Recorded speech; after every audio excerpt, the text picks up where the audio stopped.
प्यारी साथ संगत जी, प्यार से कहिए धन्यकार। आज का हमारा विषय है कि गुरुमुख किसे कहते हैं। आओ प्यारी साथ संगत जी, गुरुमुख यानी जिसका मुख, जिसका पूरा का पूरा ध्यान अपने गुरु के चरणों में है, हो गुरु की आज्ञा में हो। प्यारी साथ संगत जी, अब गुरुमुख केवल हम यूँ कह दें कि ज्ञान ले लिया और ब्रह्म ज्ञान की प्राप्ति हो गई, तो हम टोटली पूरी तरीके से अभी गुरुमुख नहीं हो पाए संत महात्माओं।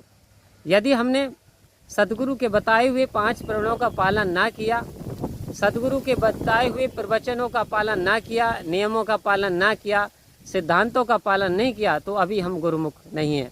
आओ प्यारी साध संगत जी, अवतार वाणी में तो सहनशाह हजूर अवतार सिंह जी महाराज ने यहाँ तक के लिख दिया कि गुरुमुख के यदि जो कोई दर्शन कर ले तो उसका भी कल्याण हो जाता है। वो कहते हैं कि मेरे, ना केवल मेरे बल्कि अगर गुरुमुख के दर्शन कर ले संत महात्मा तो उसका कल्याण हो जाता है, वो भव सागर से पार हो जाता है। आओ प्यारी साध संगत जी, बड़ी कृपा दातार ने की, मेरे सदगुरु सच्चे पातशाह ने की कि गुरुमुख को इतनी बड़ी पावर दे दी कि देखिए उसका यानी चेहरा देखने से, उसके चरण लेने से यानी इंसान का कल्याण हो जाता है। तो आओ प्यारी साध संगत जी, वास्तव में हमें गुरुमुख हम कैसे बने, हम कैसे सदगुरु के प्यारे हो जाएं।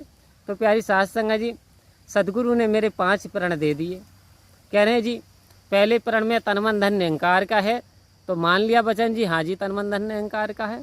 जाति वर्ण कुल का अभिमान नहीं करना है, हाँ जी हमने जाति वर्ण कुल का अभिमान नहीं करना। किसी के खाने पीने पहरावे पे कोई आपत्ति नहीं करनी है। साधु वेशधारी बन करके इस संसार में जो है बोझ नहीं बनना है। मेरे सदगुरु का 4था प्रण है ये। गृहस्थ में यानी मेरे सदगुरु का 3रा प्रण है ये। और यानी गृहस्थ में रहकर जीवन यापन करना है हमें, यानी ये मेरे सदगुरु का 4था प्रण है जी। यानी गृहस्थ में जीवन बिताना है, वेशधारी साधु बन करके हमें जीवन नहीं बिताना है। 5वां, ये जो सदगुरु ने हमें ब्रह्म ज्ञान की प्राप्ति की, तो इसकी मर्जी है जिससे चाहे ये ब्रह्म ज्ञान को प्रकट कराए। लेकिन यदि आपको इशारा है तो आप ब्रह्म ज्ञान दे सकते हैं, लेकिन यदि गुरु ने आपको आदेश नहीं दिया, आपको इंचार्ज ने आदेश नहीं दिया किसी ने, यानी मुखी महात्मा ने, तो आप उस ब्रह्म ज्ञान को नहीं खोल सकते।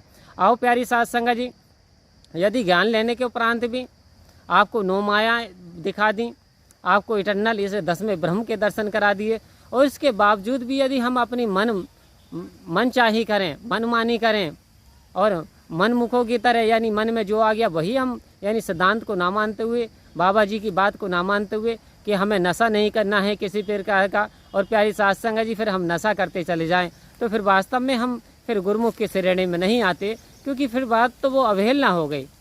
फिर हम आज्ञा में चले कब प्यारी साध संगत जी। कहते हैं एक इंसान होता है, एक बाप के 2 बेटे होते हैं, और बाप कहता है बेटा पानी लेकर के आओ, तो बच्चा वो पहला वाला जो पानी लेने चला जाता है वो जाकर के कहीं खेल में लग जाता है। दूसरे बेटे से कहते हैं बेटा प्यास लग रही है, पानी लेकर के आओ। दूसरा बच्चा पानी लेकर के आ जाता है और पिता को पिलाता है, तो पिता उसे बहुत सारा आशीर्वाद देता है। आओ प्यारी साध संगत जी, यही हमारे साथ भी होता है, हम गुरु सिखों के साथ। तो यदि हम सदगुरु के बताए हुए नियम पे चलते हैं, आदर्श मानते हैं, वचन को मानते हैं, तो सदगुरु हमसे बहुत खुश होता है। तो प्यारी साध संगत जी, यदि सदगुरु हमसे खुश हो जाता है तो हमारे जीवन में बारे न्यारे हो जाते हैं, हम पे ऑटोमेटिक ईश्वर की कृपा होनी शुरू हो जाती है। क्योंकि प्यारी साध संगत जी, सदगुरु का तो एक इशारा ही काफ़ी है। तो आओ कृपा करो, दया करो, मेहर करो, आपके बताए हुए रास्ते पे चलना आ जाए, जो सदगुरु हमसे चाहता है हम ऐसा चल पाएँ। प्यारी साध संगत जी, सभी सदगुरु के नियम वचनों को मानने का पालन करें। तो प्यारी साध संगत जी, प्यार से कहिए धन्यकार जी।